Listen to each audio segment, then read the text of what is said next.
नमस्कार विद्यार्थी मित्रांनो, काल आपण इतिहास या विषयावर चर्चा केली। आज आपण सीसॅट प्लस वन लाइनर या विषयावर, भूगोल या विषयावर चर्चा करणार आहोत। पहा, सर्वांनी लक्ष द्या। पहा, सूर्यग्रहणाच्या वेळी कोणाची सावली कशावर पडते? काय? सूर्यग्रहणाच्या वेळी कशाची सावली कशावर पडते? चंद्राची पृथ्वीवर। कशावर पडते? चंद्राची पृथ्वीवर। कशावर पडते? चंद्राची पृथ्वीवर। पहा, सूर्यग्रहण कधी होते? तर सूर्यग्रहण होते अमावस्येला। काय? सूर्यग्रहण कधी होते? तर सूर्यग्रहण होते अमावस्याला। कधी होते? अमावस्याला काय होते? सूर्यग्रहण होते। सूर्यग्रहण कधी होते? अमावस्या। पहा, सूर्यग्रहण कधी होते? जेव्हा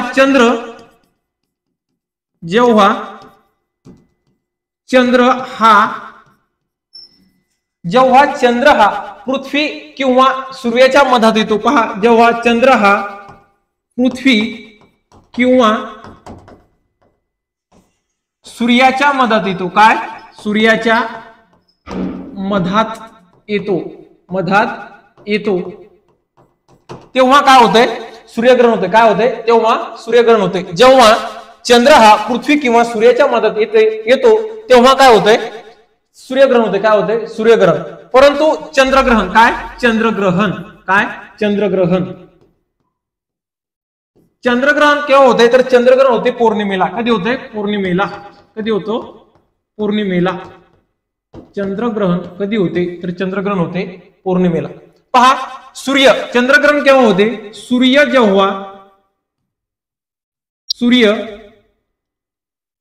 जेव्हा पृथ्वी आणि चंद्र यांच्यामध्ये येते तेव्हा काय होतं? तेव्हा होतं चंद्रग्रहण। जेव्हा पृथ्वी किंवा चंद्र यांच्या दोघांमध्ये येतो तेव्हा काय होतंय? चंद्रग्रहण। तेव्हा काय होते? आणि चंद्रग्रहण। आणि जर सूर्यग्रहण कधी होते? तर सूर्यग्रहण होते अमावस्याला। कधी होते? अमावस्या।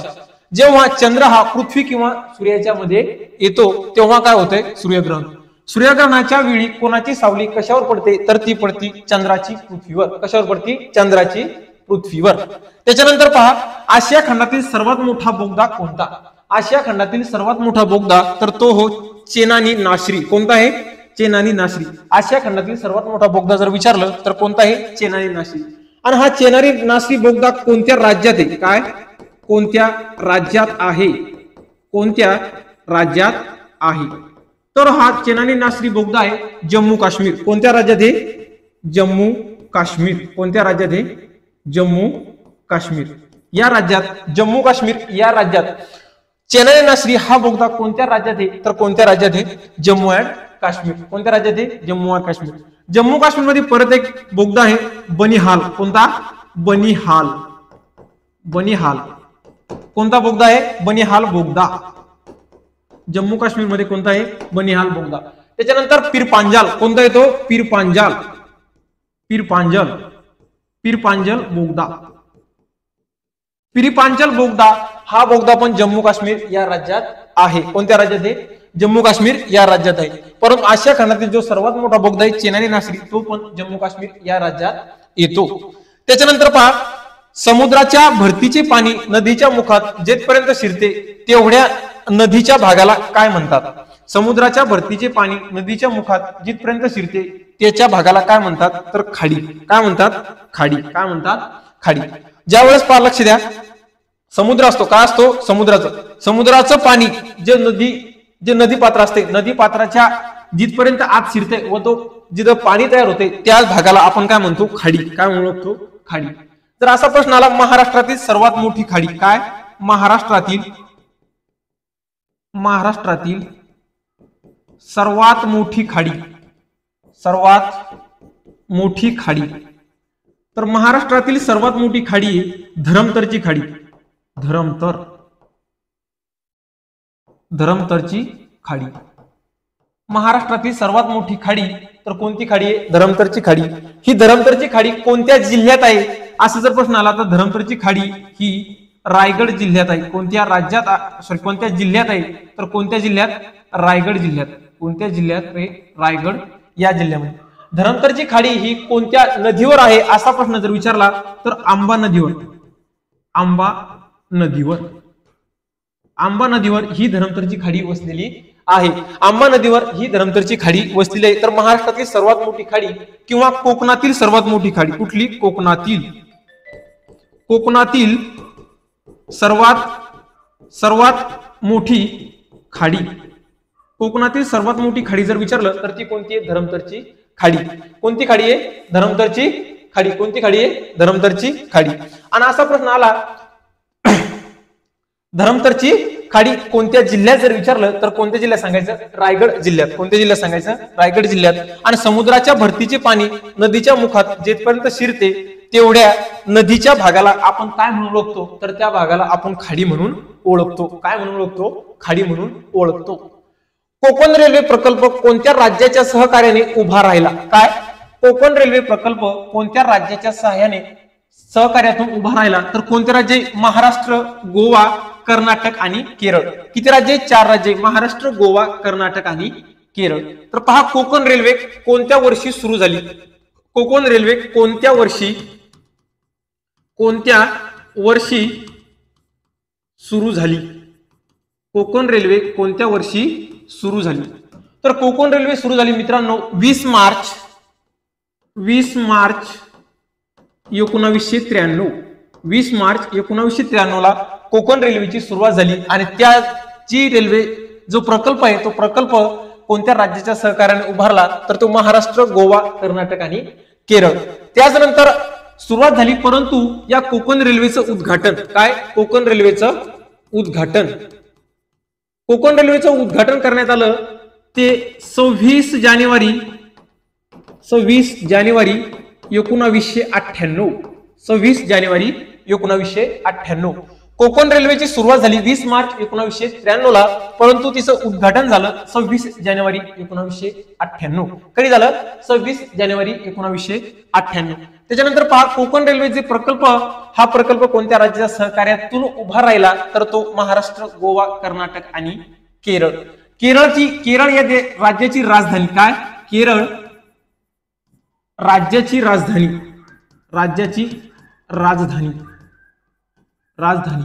असा प्रश्न जर विचारला तर तिरुअनंतपुरम. त्याच्यानंतर कर्नाटक कोणत्या राज्याची. कर्नाटक राजधानी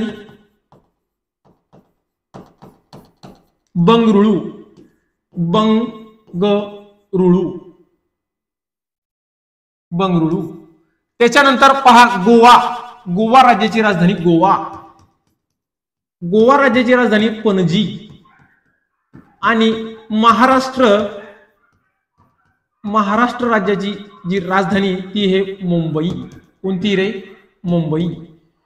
केरळची राजधानी तिरुवनंतपुरम, कर्नाटकची राजधानी बंगळुरू, त्याच्यानंतर गोव्याची राजधानी पणजी आणि महाराष्ट्राची राजधानी मुंबई. आणि जर कोकण रेल्वे प्रकल्प कोणत्या वर्षी सुरू झाला तर 20 मार्च 1993 आणि त्याचं उद्घाटन झालं होतं 26 जानेवारी 1998. त्याच्यानंतर पहा सन 1969 मध्ये. काय. सन 1969 मध्ये पहिली अणुऊर्जा केंद्र येथे स्थापन झालं. काय. सन 1969 मध्ये पहिले अणुऊर्जा प्रकल्प कोणते सुरू झाला तर तो सुरू झाला होता तारापूर. कुठे सुरू झाला होता. तारापूर. पहिला अणुऊर्जा प्रकल्प हा आहे भारतातील पहिला अणुऊर्जा प्रकल्प. भारतातील पहिला अणुऊर्जा प्रकल्प.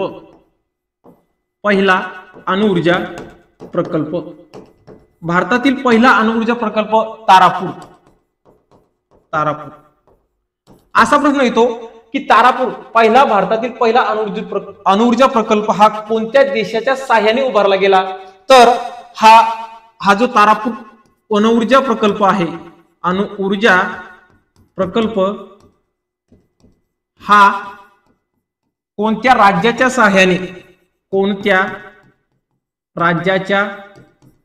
साहाय्याने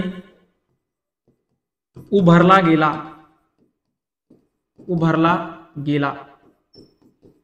तर सांगायचं अमेरिका. काय? अमेरिका. अमेरिका या राज्याच्या सहाय्याने हा तारापूर प्रकल्प आपण 1969 मध्ये तारापूर या ठिकाणी अणुऊर्जा केंद्र स्थापन केलं. अणुऊर्जा प्रकल्प हा जो तारापूर प्रकल्प महाराष्ट्रातील कोणत्या जिल्ह्यात आहे? काय? कोणत्या जिल्ह्यात आहे? कोणत्या जिल्ह्यात आहे? तर तो आहे पालघर. कोणत्या जिल्ह्यात आहे? पालघर. कोणत्या जिल्ह्यात आहे? पालघर. पालघर या जिल्ह्यात हा तारापूर अणुऊर्जा प्रकल्प येतो. अणुऊर्जा हा जो तारापूर प्रकल्प आहे या प्रकल्पामध्ये 2 अणुभट्ट्या आहेत. किती अणुभट्ट्या आहेत? 2 अणुभट्ट्या. असा प्रश्न जर विचारला तारापूर प्रकल्पामध्ये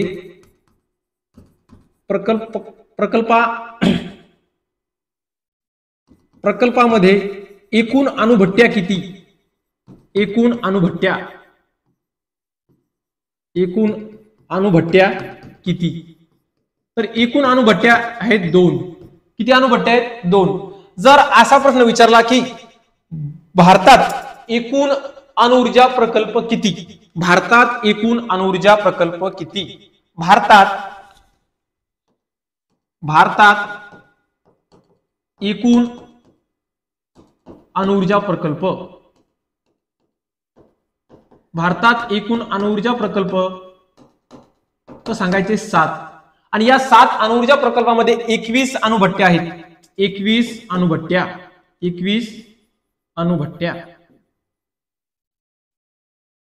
या 7 अणुऊर्जा प्रकल्पामध्ये एकूण किती अणुभट्ट्या आहेत? तर 7 अणुभट्ट्या आहेत. जर असा प्रश्न विचारला तर भारतात एकूण अणुऊर्जा प्रकल्प किती? तर एकूण किती आहेत? 7. आणि त्या 7 अणुऊर्जा प्रकल्पामध्ये 21 अणुभट्ट्या आहेत. भारतातील पहिला अणुऊर्जा प्रकल्प ज्याने की तारापूर, तो तारापूर प्रकल्प आपल्या महाराष्ट्रातील पालघर जिल्ह्यात आहे. कोणत्या जिल्ह्यात आहे? पालघर. पहिला होता ठाणे जिल्ह्यात, परंतु 1 ऑगस्ट पहिले कोणत्या जिल्ह्यात होता? ठाणे. परंतु 1 ऑगस्ट 2014 ला आपल्या ठाणे जिल्ह्यातून पालघर जिल्ह्याचं विभाजन होऊन हा नवीन जिल्हा निर्माण होतो आणि त्यानंतर तोच तारापूर प्रकल्प हा पालघर जिल्ह्यात समाविष्ट केला जातो. काय होतो? समाविष्ट केला जातो. हा जो पालघर, ठाणेपासून पालघर 1 ऑगस्ट 2014 ला वेगळा झालेला जिल्हा आहे. त्यावेळेस आपले महाराष्ट्राचे मुख्यमंत्री होता पृथ्वीराज चव्हाण. कोण होते महाराष्ट्राचे मुख्यमंत्री? कोण होतं? पृथ्वीराज चव्हाण. त्याच्यानंतर पहा, कोणता त्रिभुज प्रदेश हरित त्रिभुज प्रदेश म्हणून ओळखला जातो? काय? कोणता त्रिभुज प्रदेश हरित त्रिभुज प्रदेश म्हणून ओळखला जातो? तर कोणता प्रदेश आहे? गंगा आणि ब्रह्मपुत्रा. कोणता आहे? गंगा आणि ब्रह्मपुत्रा. कोणता प्रदेश आहे? गंगा आणि ब्रह्मपुत्रा. कोणता हा जो प्रदेश आहे हा कोणता हरित त्रिभुज प्रदेश म्हणून कोणता ओळखला जातो? गंगा आणि ब्रह्मपुत्राचा प्रदेश. त्याच्यानंतर पहा, यमुना नदीचा संगम कुठे होतो? काय? यमुना नदीचा संगम होतो अलाहाबाद. कुठे होतो? अलाहाबाद. कोणत्या ठिकाणी होतो? अलाहाबाद या ठिकाणी गंगा आणि यमुना नदीचा संगम होतो. यमुना नदीचा संगम कुठे होतो? तर कुठे होतो? अलाहाबाद. त्याच्यानंतर पहा, त्रिवेणी संगम. कोणता? त्रिवेणी संगम. त्रिवेणी संगम. त्रिवेणी संगम होतो गंगा, यमुना आणि सरस्वती. गंगा, यमुना आणि सरस्वती या 3 नद्यांचा संगम होतो प्रयागराज. प्रयागराज या ठिकाणी यूपी. सध्या या ठिकाणी महाकुंभमेळा भरलेला आहे. काय? महाकुंभमेळा भरलेला आहे. कोणत्या ठिकाणी? उत्तर प्रदेश, प्रयागराज. उत्तर प्रदेश. त्रिवेणी संगम होतो गंगा, यमुना आणि सरस्वती या 3 नद्यांचा संगम कोणत्या ठिकाणी होतो? तर प्रयागराज, उत्तर प्रदेश. आणि यमुना नदीचा संगम कुठे होतो? तर अलाहाबाद. कुठे होतो? अलाहाबाद. कुठे होतो? कोणत्या ठिकाणी होतो? अलाहाबाद. समजलं? त्याच्यानंतर लाव्हारसाचे आणि शिलारसाचे घनीभवन होऊन कोणता खडक तयार होतो? पहा, लाव्हारसाचे आणि शिलारसाचे घनीभवन होऊन कोणता खडक तयार होतो? तर अग्नीज खडक. कोणता खडक? अग्नीज खडक. कोणता खडक होतो? अग्नीज खडक. कोणता खडक? अग्नीज खडक. त्याच्यानंतर देशातील नैसर्गिक रेशीम उत्पादनात राज्याचा वाटा सर्वात जास्त आहे. तर कोणतं राज्य आहे? कर्नाटक. कोणतं राज्य आहे? कर्नाटक. आणि याच हा जो रेशीम उत्पादनात जर म्हटलं तर कर्नाटक मधली एक अत्यंत महत्वाची बाजारपेठ आहे. त्या बाजारपेठेचं नाव कर्नाटक राज्यातील सर्वात मोठी बाजारपेठ. सर्वात मोठी बाजारपेठ म्हैसूर बाजारपेठ. काय? म्हैसूर बाजारपेठ. सर्वात मोठी म्हैसूर बाजारपेठ ही ज्याने की भारतातील कर्नाटक राज्यातील सर्वात मोठी अत्यंत महत्वाची रेशीम उत्पादनातील ही एक बाजारपेठ आहे.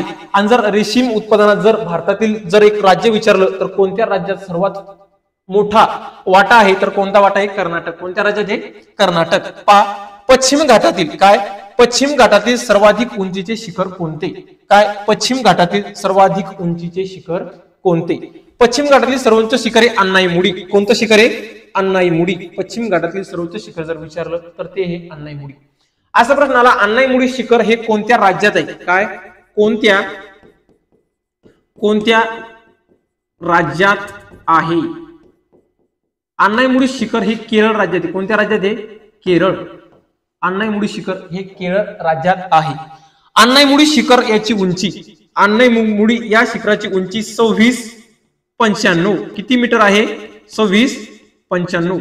अन्नाईमुडी शिखर हे पश्चिम घाटातील सर्वोच्च शिखर आहे. या शिखराची जर उंची विचारली तर 2695. किती आहे? 2695. हे कुठलं झालं? पश्चिम घाटातील सर्वोच्च शिखर. काय? पश्चिम घाटातील सर्वोच्च शिखर. असा प्रश्न आला, सह्याद्री पर्वतातील सर्वोच्च भारतातील सह्याद्री पर्वतातील सर्वोच्च शिखर तर ते आहे कांचनजंगा. कोणतं आहे? कांचनजंगा.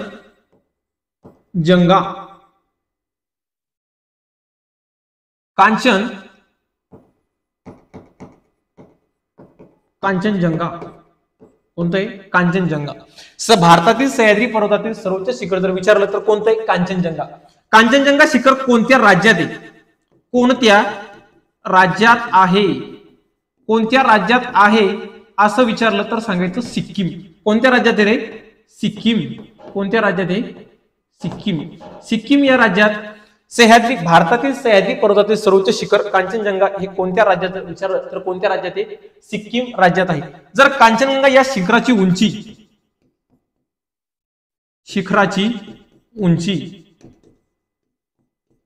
जर असा प्रश्न विचारला तर कांचनजंगा या शिखराची उंची जर विचारली तर 86-85 मीटर. किती metre? 86-85 metre. 85-86 metre. 85-86 metre. 85-86 metre. Kanchenjunga शिखराची उंची 85-86 मीटर. पहा त्याच्यानंतर पहा महाराष्ट्रातील कुठलं? महाराष्ट्रातील सह्याद्री पर्वतातील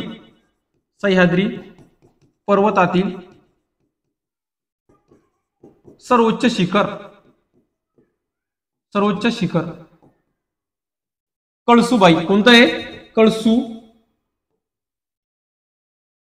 कळसुबाई. हे कळसुबाई शिखर जर विचारलं कोणत्या जिल्ह्यात आहे तर हे जर जिल्ह्यात मारायचं अहमदनगर आणि नाशिक. अहमदनगर आणि नाशिक या दोन जिल्ह्याच्या सीमेवर हे कळसुबाई शिखर वसलेलं आहे. महाराष्ट्रातील सह्याद्री पर्वतातील सर्वोच्च शिखर. आणि याची जर उंची विचारली, कळसुबाईची उंची आहे 1646 मीटर. 1646 मीटर.